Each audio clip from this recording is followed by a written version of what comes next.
de Satan.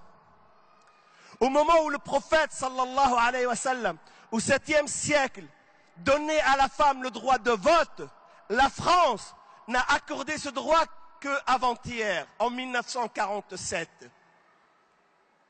Au moment où le prophète, sallallahu alayhi wa sallam, considère ses épouses comme les conseillères les plus compétentes, la femme, même aujourd'hui en Occident, il était honteux de demander son avis. Alors qui a libéré la femme? Qui a donné l'égalité à la femme? C'est l'islam. Alors on répète, oui, digne. Répétez, j'entends rien. Qui a donné ces lettres de noblesse à la raison? Qui a concilié la science avec la religion? Qui a inventé les mathématiques? Qui a inventé l'algèbre? Qui a inventé la trigonométrie? Qui a inventé le logarithme, l'intégrale?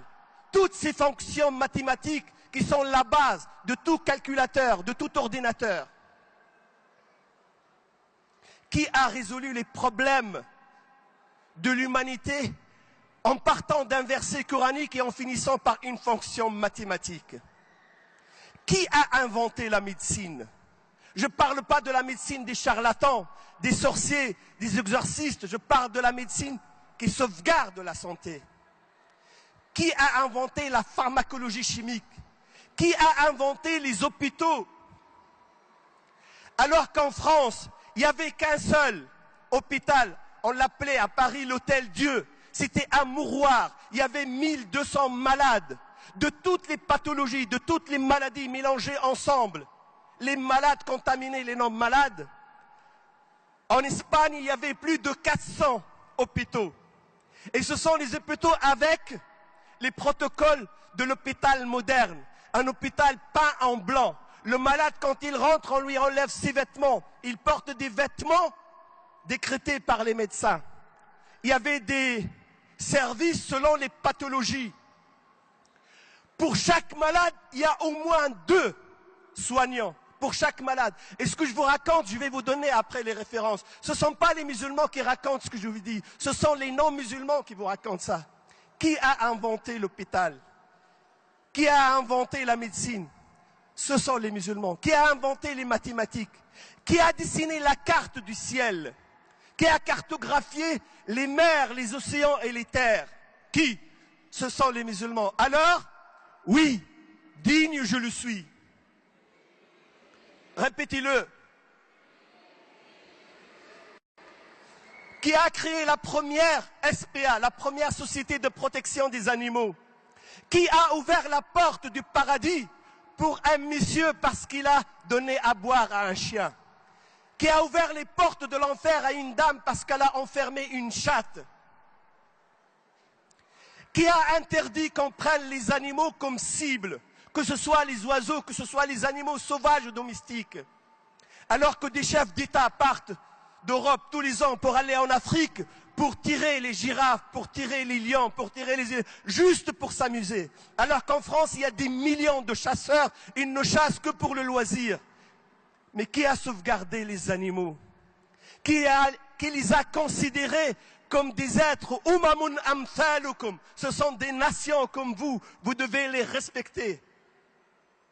Brigitte Bardot, elle a 15 siècles de retard. La SPA, elle a 15 siècles de retard. Qui a inventé les sociétés de protection? Des oiseaux, des animaux, mais des insectes. Qui a interdit qu'on brûle les fourmis? Qui a interdit qu'on écrase les araignées? Qui a instauré des relations diplomatiques intelligentes entre l'homme et toute la création? C'est l'islam. Alors, oui. Qui a inventé l'écologie? Qui a inventé la protection de l'environnement? Qui donnait, pour celui qui plante un arbre, une attestation pour accéder au paradis? Qui considère que planter un arbre, c'est ouvrir un compte auprès de Allah subhanahu wa ta'ala? Qui a interdit qu'on foule, qu'on marche sur le gazon, sur les fleurs? Qui a demandé à l'homme de planter un arbuste, même s'il ne donne de l'ombre et des fruits qu'après 20 ans? mais après ça sera un compte courant permanent pour lui, Yawm al-Qiyamah. Qui a instauré l'économie de l'eau, qui a instauré le respect des champs, le respect des montagnes, le respect des ruisseaux, le respect des pierres. C'est l'islam, l'islam qui a inventé l'écologie. Alors répétez avec moi, oui, oui, digne, je le suis.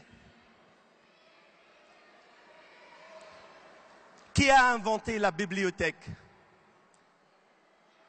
Les bibliothèques. Les Grecs, ils sont restés des années à chercher le terme. Qui a donné ces lettres de noblesse au livre, au savoir, à la science?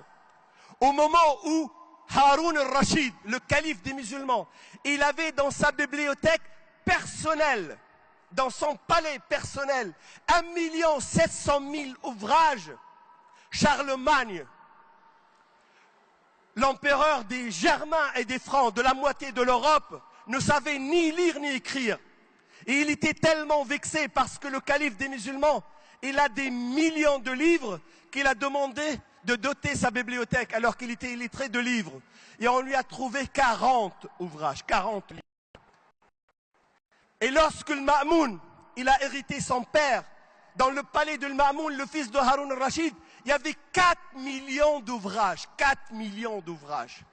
Il avait dans la cave de son palais 400 interprètes, 400 traducteurs qui traduisaient de toutes les langues vers toutes les langues.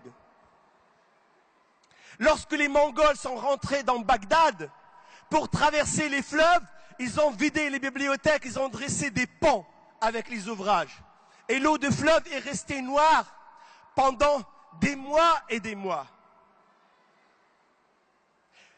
Qui voyageait des années entières pour aller trouver un livre, pour dénicher un hadith, pour inscrire une sagesse?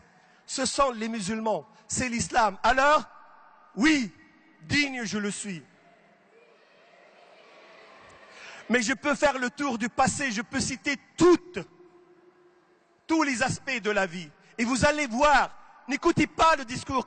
Si j'ai choisi de parler de ça aujourd'hui, parce que j'ai écouté toutes les conférences. Tous les conférenciers, ils ont parlé de la dignité. Mais ils ont donné des leçons aux musulmans. Il faut qu'on fasse ceci, il faut qu'on soit digne. Moi, je ne vous dis pas, il faut que vous soyez digne. Je vous dis, vous êtes digne. Vous ne le savez pas, mais vous devez le savoir. Vous êtes digne, vous êtes noble, vous êtes majestueux, vous êtes fabuleux, vous êtes haut, vous êtes fort, vous êtes grand.